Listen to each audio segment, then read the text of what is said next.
Good morning. अध्याय 10 विश्व परिवहन एवं संचार, भाग 1, प्रकरण सड़क परिवहन, कक्षा द्वादशी, विषय भूगोल। इसका अध्याय 10 विश्व परिवहन एवं संचार के बारे में आज अध्ययन करेंगे, जिसका भाग 1 प्रकरण सड़क परिवहन। तो आज हम सर्वप्रथम परिवहन क्या होता है, परिवहन के बारे में अगर अध्ययन करते हैं। परिवहन किसे कहते हैं? परिवहन, वहन यानी भार को उठाकर एक स्थान पर दूसरे स्थान तक पहुंचाना, उसको परिवहन कहते हैं। इसकी अगर परिभाषा देखते हैं तो किसी भौतिक माध्यम द्वारा वस्तुओं या व्यक्तियों के एक स्थान से दूसरे स्थान के लिए स्थानांतरण या आवागमन को परिवहन या यातायात कहते हैं। सामान्यतः परिवहन व्यक्तियों और वस्तुओं को एक स्थान से दूसरे स्थान तक वहन करने की सेवा या सुविधा को कहते हैं, जिसमें मनुष्यों, पशुओं तथा विभिन्न प्रकार के वाहनों का प्रयोग किया जाता है। ऐसा गमनागमन स्थल, जल एवं वायु मार्गों द्वारा होता है। अर्थात हम कह सकते हैं परिवहन किसे कहते हैं कि किसी भौतिक माध्यम द्वारा, कोई भी भौतिक माध्यम हो सकता है, उस भौतिक माध्यम द्वारा वस्तुओं या व्यक्तियों का एक स्थान से दूसरे स्थान की ओर स्थानांतरण करना या एक स्थान से दूसरे स्थान की ओर ले जाना, उसको परिवहन कहते हैं। परिवहन या यातायात दोनों एक ही शब्द हैं, चाहे परिवहन कहो या यातायात कहो। अगर हम परिवहन के भाग देखते हैं तो स्थल परिवहन, जल परिवहन और वायु परिवहन, इन तीनों जगह से परिवहन होता है। 3 मार्ग हैं, स्थल मार्ग, जल मार्ग और वायु मार्ग। स्थल मार्ग, जल मार्ग और वायु मार्ग के द्वारा परिवहन की सुविधाएं उपलब्ध हैं। तो अब हम आज सड़क परिवहन के बारे में पढ़ेंगे। उससे पहले हल्का सा हम थोड़ा संचार के बारे में अध्ययन करते हैं, क्योंकि पाठ का नाम है विश्व परिवहन और संचार। तो संचार किसे कहते हैं?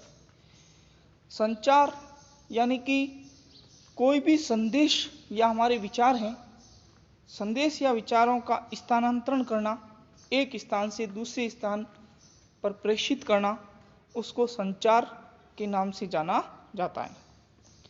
परिवहन तथा संचार को सम्मिलित रूप से परिसंचरण के अंतर्गत रखा जाता है। इस प्रकार परिवहन परिसंचरण का एक प्रमुख अंग है। परिवहन परिसंचरण का प्रमुख अंग माना जाता है। तो संदेश, विचार आदि के स्थानिक आदान प्रदान को संचार कहा जाता है। जो हमारे विचार हैं, जो हमारे संदेश हैं, वो एक स्थान से दूसरे स्थान की ओर प्रेषित किए जाते हैं। जिस माध्यम से प्रेषित किए जाते हैं उसको संचार माध्यम कहा जाता है।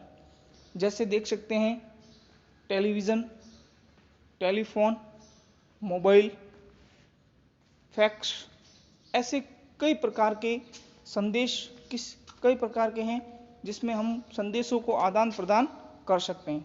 इसी को हम संचार के नाम से जानते हैं। अब आता है एक शब्द परिसंचरण।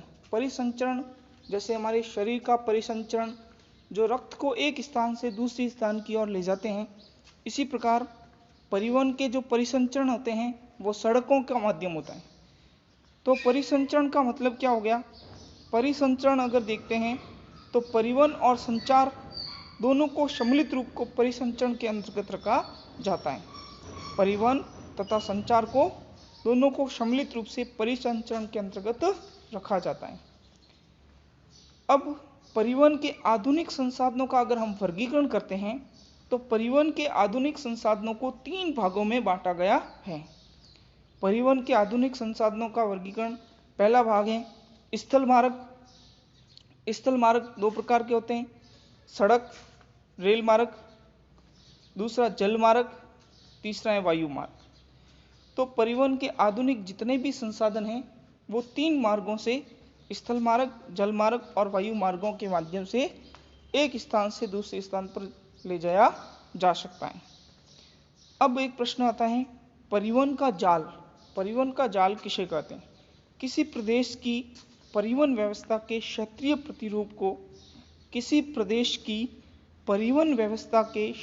प्रतिरूप को परिवहन का जाल कहते हैं। परिवहन एक उत्पादक क्रिया है जिसके द्वारा वस्तुओं तथा व्यक्तियों को एक स्थान से दूसरे स्थान तक पहुंचाने के पारिश्रमिक के रूप में आय प्राप्त होती है। तो परिवहन से हमें क्या प्राप्त होती है? आय। इसलिए परिवहन को एक उत्पादक क्रिया के रूप में जाना जाता है। परिवहन का उत्पादन मूल्य, माल भाड़ा, जो परिवहन से उत्पादन मिलता है वो मूल्य, माल भाड़ा अथवा यात्री भाड़ा के रूप में प्राप्त होता है। परिवहन के लिए मार्ग प्राय निर्धारित होते हैं जो जल, स्थल एवं वायु से होकर गुजरते हैं, जिन्हें क्रमशः जल मार्ग, स्थल मार्ग और वायु मार्ग के नाम से जानते हैं। तो कुल मिला के ये कह सकते हैं परिवहन से भी कुछ न कुछ हमें आय प्राप्त होती है, कुछ न कुछ क्या, बहुत सारी आय प्राप्त होती हैं परिवहन से। तो परिवहन के माध्यम से हम माल भाड़ा और यात्री भाड़े के माध्यम से आय प्राप्त कर सकते हैं। इसलिए परिवहन को एक उत्पादक क्रिया के रूप में जाना जाता है। अगर हम आगे बढ़ते हैं तो जल मार्ग किसी झील, नदी अथवा सागर से होकर गुजरते हैं। जल मार्ग द्वारा परिवहन नाव, स्टीमर, जलपोत आदि वाहनों के द्वारा होता है। स्थल मार्ग के अंतर्गत सड़क और रेल मार्ग आते हैं। सड़क पर चलने वाले परिवहन के साधनों के अंतर्गत रिक्शा, तांगा और भी कई प्रकार के सड़क परिवहन के माध्यम से मोटर गाड़ी, बसें, ट्रक, ऐसे कई प्रकार के परिवहन के साधन उपलब्ध होते हैं। लघु वाहनों से लेकर बस, टैक्सी, ट्रैक्टर आदि मोटर वाहन सम्मिलित किए जाते हैं। रेल मार्गों पर सवारी गाड़ी तथा मालगाड़ी के द्वारा यात्रियों तथा सामानों का परिवहन होता है। तो इस प्रकार से जल मार्ग, वायु मार्ग और सड़क मार्ग के द्वारा हमें जो यातायात के संसाधन प्राप्त होते हैं। जैसे वायु मार्गों को देखते हैं तो वायु मार्गों के साधनों में हवाई जहाज, हेलीकॉप्टर आदि प्रमुख हैं। परिवहन में सुधारों के साथ साथ संचार के साधनों का भी महत्वपूर्ण है।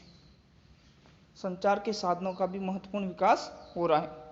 संचार के साधन जैसे टेलीग्राम, टेलीफोन, बेतार संचार जिसको वायरलेस के नाम से जानते हैं, राडार और स्वचालित कंप्यूटरों की सहायता से व्यापारिक संदेशों के आने जाने में तथा रेलगाड़ियों, जलपोतों और वायुयानों की अपनी यात्रा पूरी करने में भारी सहायता मिल रही है। पृथ्वी पर लंबी दूरी पर स्थित क्षेत्र भी एक समीप हो गए हैं। किसके माध्यम से? संचार के माध्यम से। इस प्रकार से सड़क परिवहन, जिसको इंग्लिश में बोलते हैं लैंड ट्रांसपोर्ट। लैंड ट्रांसपोर्ट क्या होता है? सड़क परिवहन को दो भागों में बांटा गया है। एक है सड़क मार्ग और दूसरा है रेल मार्ग।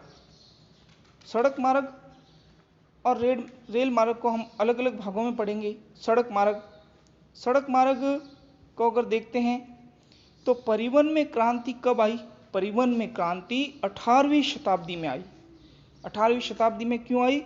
क्योंकि 18वीं शताब्दी के अंदर भाप के इंजन का आविष्कार हुआ और भाप के इंजन के आविष्कार के बाद परिवहन में क्रांति आई। स्थल परिवहन के अंतर्गत नवीनतम आविष्कार के रूप में पाइपलाइनों, राजमार्गों, तार मार्गों को रखा जाता है। सड़क मार्गों के अंतर्गत साधारण पगडंडी से लेकर मोटर गाड़ियों के चलने योग्य पक्की सड़कों को समाहित किया जाता है। इस प्रकार से सड़क मार्ग को देखते हैं तो सड़कें दो प्रकार की होती हैं, एक कच्ची सड़क, एक पक्की सड़क।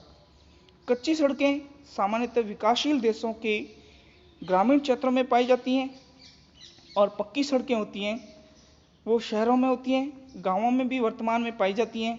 लेकिन पक्की सड़कें होती हैं वो कंकड़, पत्थर या कंक्रीट आदि से मजबूत करके ऊपर से डामर, जिसको कोलतार के नाम से भी जाना जाते हैं। डामर कहो या कोलतार कहो, एक ही बात है।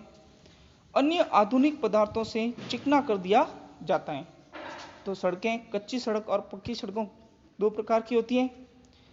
कच्ची सड़कें यद्यपि निर्माण की दृष्टि से सरल होती हैं, सभी ऋतुओं में प्रभावी एवं प्रयोग योग्य नहीं होती हैं। वर्षा ऋतु में इन पर मोटर वाहन नहीं चलाए जा सकते हैं और यहाँ तक कि पक्की सड़कें भी अत्यधिक भारी वर्षा एवं बाढ़ के समय गंभीर रूप से प्रभावी हो जाती हैं। विकसित एवं विकासशील देशों में सड़कों की गुणवत्ता में पर्याप्त अंतर पाया जाता है, क्योंकि सड़कों का निर्माण व उनके रखरखाव पर भारी खर्चा आता है। विकसित देशों में अच्छी गुणवत्ता वाली सड़कें सर्वत्र पाई जाती हैं और तीव्र संचलन के लिए मोटर मार्गों, ऑटो वाहन और अंतर्राज्यीय राजमार्गों के द्वारा लंबी दूरियों को जोड़ी जाती है। महामार्ग दुरुस्त स्थानों को जोड़ने वाली पक्की सड़कें होती हैं। इनका निर्माण इस प्रकार से किया जाता है कि आबादित रूप से यातायात का आवागमन हो सके। यातायात के आबादित प्रवाह की सुविधा के लिए अलग अलग यातायात लेन, पुलों, फ्लाईओवर और दोहरे वाहन मार्गों से युक्त ये 80 मीटर चौड़ी सड़कें होती हैं और विश्व के देशों में प्रत्येक नगर बंदरगाह महामार्गों द्वारा जुड़े हुए हैं। विश्व के प्रमुख सड़क मार्ग में आता है पैन अमेरिकन महामार्ग। पैन अमेरिकन महामार्ग यह विश्व की सबसे लंबी सड़क है जो दक्षिणी अमेरिका के देशों को मध्य अमेरिका, मैक्सिको एवं संयुक्त राज्य अमेरिका में मिलाती हैं। यह महामार्ग अलास्का के उत्तर पश्चिम से शुरू होकर सैंटियागो, ब्यूनस आयर्स, अर्जेंटीना होते हुए ब्राजील में समाप्त हो जाती है। इस प्रकार ट्रांस कनेडियन महामार्ग यह मार्ग न्यू फाउंडलैंड प्रांत के सेंट जॉन नगर को पश्चिमी तट पर ब्रिटिश कोलंबिया में स्थित वैंकूवर नगर से जोड़ती हैं। तीसरा है अलास्का महामार्ग। यह महामार्ग कनाडा के एडमंटन नगर को, कनाडा के अंदर एक नगर है जिसका नाम है एडमंटन नगर को अलास्का के एंकोरेज नगर को जोड़ती है।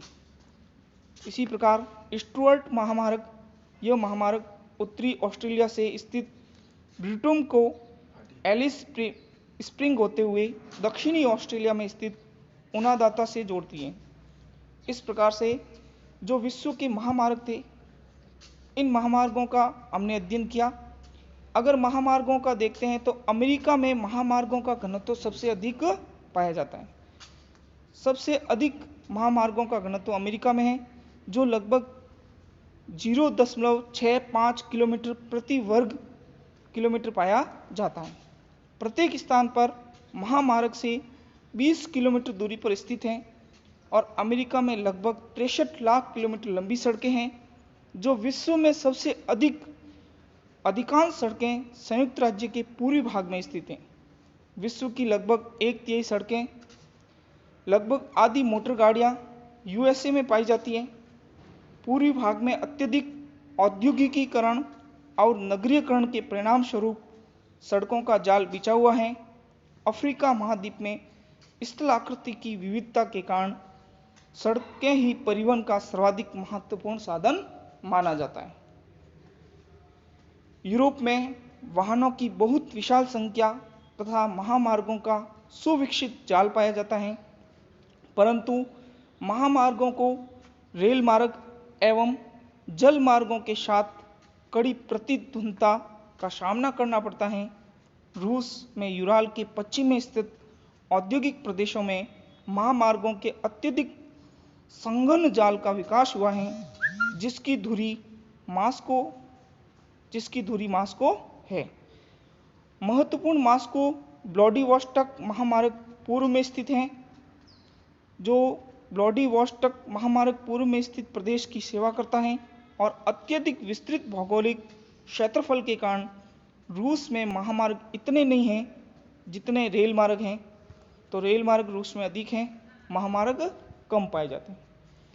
चीन में सड़क यातायात की प्रमुख साधन है, चीन है उसमें सड़क यातायात की प्रमुख साधन माना गया है, जिनका पूर्वी भाग के मैदानी भागों में जाल बिछा हुआ है। चीन में लगभग 15 लाख किलोमीटर लंबी सड़कें हैं। यहाँ महामार्ग प्रमुख नगरों को जोड़ते हुए देश में क्रिस क्रॉस करते हैं। ये सांसों वियतनाम सीमा के समीप हैं। संघाई मध्य चीन, ग्वांगझो दक्षिण एवं बीजिंग उत्तर को परस्पर जोड़ते हैं। नवीन महामार्ग तिब्बती क्षेत्र में चेंगुडा को लहासा से जोड़ता है। भारत में भी अनेक महामार्ग हैं। पक्की सड़कों की लंबाई की दृष्टि से भारत विश्व में तीसरा स्थान है। यहाँ लगभग 14.6 लाख किलोमीटर लंबी सड़कें हैं। कच्ची व पक्की सभी प्रकार की सड़कों की लंबाई 33 लाख किलोमीटर पाई जाती है।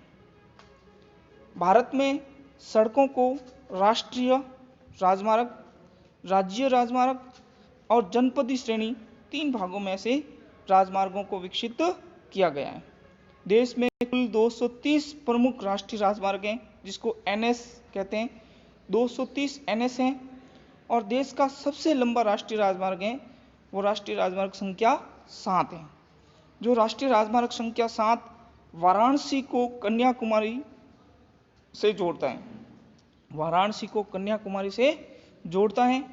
और स्वर्णिम चतुर्भुज योजना में 4 बड़े महानगरों को मिलाया गया है।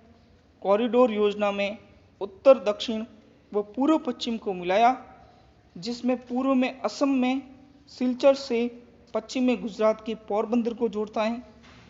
पूर्व के अंदर असम है, उसके सिलचर जिला है, और गुजरात के अंदर पोरबंदर नामक स्थान, ये दोनों जोड़ते हैं। उत्तर कॉरिडोर में कश्मीर से कन्याकुमारी को जोड़ा गया है तथा निर्माणाधीन द्रुतगामी 6 लेन 8 लेन महामार्ग व ग्रीन कॉरिडोर हाईवे का निर्माण किया जा रहा है। इनके निर्माण व रखरखाव का कार्य राष्ट्रीय राजमार्ग प्राधिकरण करता है। कौन करते हैं? राष्ट्रीय राजमार्ग प्राधिकरण। तो सीमावर्ती सड़कें अंतर्राष्ट्रीय सीमाओं के सहारे बनाई गई सड़कों को सीमावर्ती सड़कें कहा जाता है। ये सड़कें सुदूर क्षेत्रों में रहने वाले लोगों को प्रमुख नगरों से जोड़ने और प्रतिरक्षा प्रदान करने में महत्वपूर्ण भूमिका निभाती हैं। प्राय सभी देशों में गांवों एवं सैन्य शिविरों तथा वस्तुओं को पहुंचाने के लिए ऐसी सड़कें बनाई जाती हैं।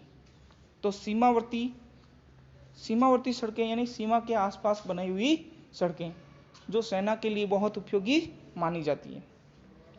बहुत प्रश्न, यातायात किसे कहते हैं? किसी भौतिक माध्यम द्वारा वस्तुओं एवं व्यक्तियों के एक स्थान से दूसरे स्थान के लिए स्थानांतरण या आवागमन को परिवहन या यातायात कहते हैं। संचार किसे कहते हैं? संदेश, विचार आदि के स्थानिक आदान प्रदान को संचार कहा जाता है। परिवहन जाल किसे कहते हैं? किसी प्रदेश की परिवहन व्यवस्था के क्षेत्रीय प्रतिरूप को परिवहन जाल कहते हैं। विश्व की सबसे लंबी सड़क कौन सी है? पैन अमेरिकन महामार्ग विश्व की सबसे लंबी सड़क मानी गई है। अब अगर हम बहुत प्रश्नों की बात करते हैं, बहुत प्रश्नों के बाद गृह कार्य विश्व की प्रमुख सड़कें और विश्व की प्रमुख सड़क मार्गों को समझिए। विश्व की जो प्रमुख सड़क मार्ग हैं उसको बताना है, उसका वर्णन करना है। भारत का सबसे लंबा राष्ट्रीय राजमार्ग कौन सा है और कहां से कहां तक जुड़ा हुआ है, यह भी लिखना आपको इसके अंदर। भारत के राष्ट्रीय राजमार्गों का रखरखाव कौन करता है? तो भारत की राष्ट्रीय राजमार्गों का रखरखाव करने वाले उस संस्था का नाम लिखना है। बहुत प्रश्न और गृह कार्य ये सभी आपको कॉपी के अंदर अपने नोट्स बुक्स में करने हैं। आपने इस लेसन को ध्यान से पढ़ा, बहुत बहुत धन्यवाद।